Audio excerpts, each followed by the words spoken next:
Olá, que bom que estamos juntos para conversar sobre algo bem especial. A gente vive correndo atrás de alegria, não é? Mas já parou para pensar que talvez exista um tipo de alegria que não depende de um dia bom, uma alegria que consegue sobreviver e mais, até florescer, bem no meio das dificuldades? Hoje, a gente vai mergulhar nesse segredo de uma alegria que não se abala, que não vem de fora, mas de dentro. E para começar, vamos imaginar uma cena. Uma cena que desafia qualquer lógica. Pensa numa prisão romana, escura, úmida, fria. O último lugar no mundo onde alguém esperaria encontrar música, um concerto. Mas é exatamente lá que a nossa história acontece. Imagina isso. Meia-noite, o som que se espera ouvir é de lamento, de dor. Mas o que ecoava ali eram hinos, canções de louvor, bem ali, nos corredores da prisão. E os outros prisioneiros, que só conheciam o som do desespero, de repente, escutavam algo completamente novo, algo que eles nunca tinham ouvido antes. E olha, a situação deles era terrível. Eles não tinham cometido crime algum. Pelo contrário, foram presos por fazer o bem. Foram açoitados de forma ilegal, com as costas em carne viva, e, para piorar, foram jogados na parte mais funda e escura da prisão, com os pés presos de um jeito que devia ser uma tortura, sem poder se mexer. A dor física devia ser insuportável. E é aí que vem a grande pergunta, né? De onde vinha essa força? Como é possível que, no meio de tanta dor, de tanta injustiça, a reação deles não tenha sido raiva ou revolta, mas adoração? É isso que a gente vai tentar desvendar. Para a gente entender a alegria deles, talvez a gente precise primeiro olhar para a nossa. Todo mundo quer ser feliz, é claro. Mas a pergunta é, onde é que a gente costuma procurar essa felicidade? Na maioria das vezes, a nossa alegria está amarrada no que acontece do lado de fora, né? Um dia bom no trabalho, a conta bancária em ordem, tudo dando certo. A gente busca conforto, sucesso. Só que tem um problema. Essa alegria é frágil, é tipo de vidro.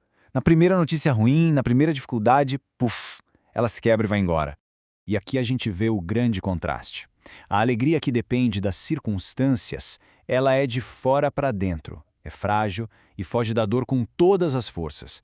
Mas a alegria que Paulo e Silas tinham era outra coisa. Ela vinha de dentro para fora, era firme e, de algum jeito maluco, transformava o próprio sofrimento num lugar de adoração. Bom, então se a alegria de verdade não vem das circunstâncias, de onde ela vem?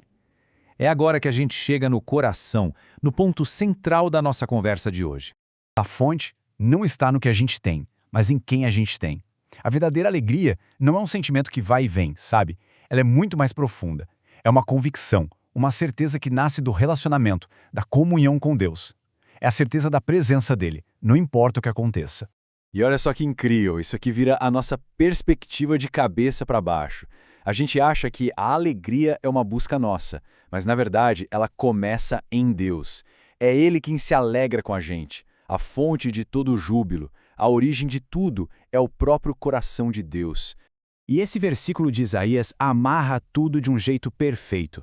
Quando Deus é a nossa salvação, Ele se torna duas coisas ao mesmo tempo: a nossa força para aguentar o tranco e o nosso cântico para celebrar.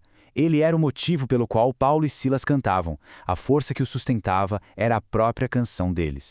Agora que a gente entendeu isso, podemos voltar lá para aquela prisão em Filipos.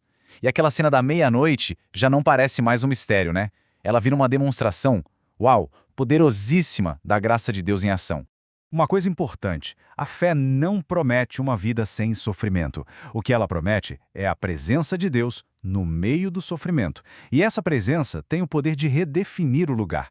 Para Paulo e Silas, fisicamente, eles estavam numa masmorra, mas espiritualmente, aquele lugar virou uma sala do trono, um lugar de adoração.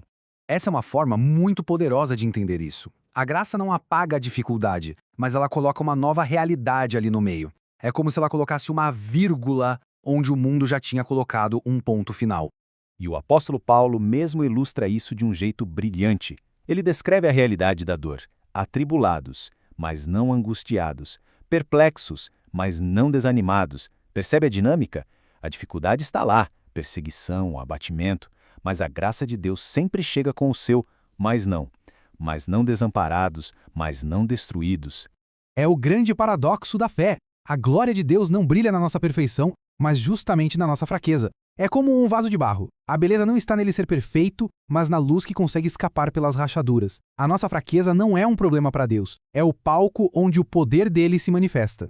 Ok, tudo isso é muito bonito na teoria, certo? A gente pode pensar, tá, mas e na prática? No meu dia a dia, com os problemas reais, como é que eu faço para viver essa alegria? Vamos ver como trazer isso para a nossa realidade. O ponto crucial é este. O jeito que a gente enxerga Deus muda o jeito que a gente vive. Se Deus é só uma força distante, qualquer sofrimento vira desespero. Mas se Ele é esse Deus presente, a nossa força e o nosso cântico, então até a meia-noite na prisão vira a hora de adorar. A aplicação prática se resume a 3 atitudes. Primeiro, confiar. Confiar de verdade que mesmo no meio do caos, a vitória final já está garantida. Segundo, buscar. Escolher buscar alegria na presença dele e não nas coisas que passam. E terceiro, lembrar. Se lembrar todo dia de que ele é a nossa força e a nossa salvação. E para a gente ir fechando, é muito importante reforçar uma verdade. Ter fé não é ter um passe livre dos problemas. As tempestades vão vir para todo mundo. E aqui está a promessa que muda tudo. Não é a promessa de um mar sempre calmo, mas a promessa de ter o melhor capitão a bordo do barco, com a gente bem no meio de qualquer tempestade. Então fica aqui essa reflexão. E se a maior alegria que a gente tanto procura não for uma vida sem dor? E se, na verdade, for a descoberta da presença fiel e amorosa de Deus, bem ali, no meio da dor?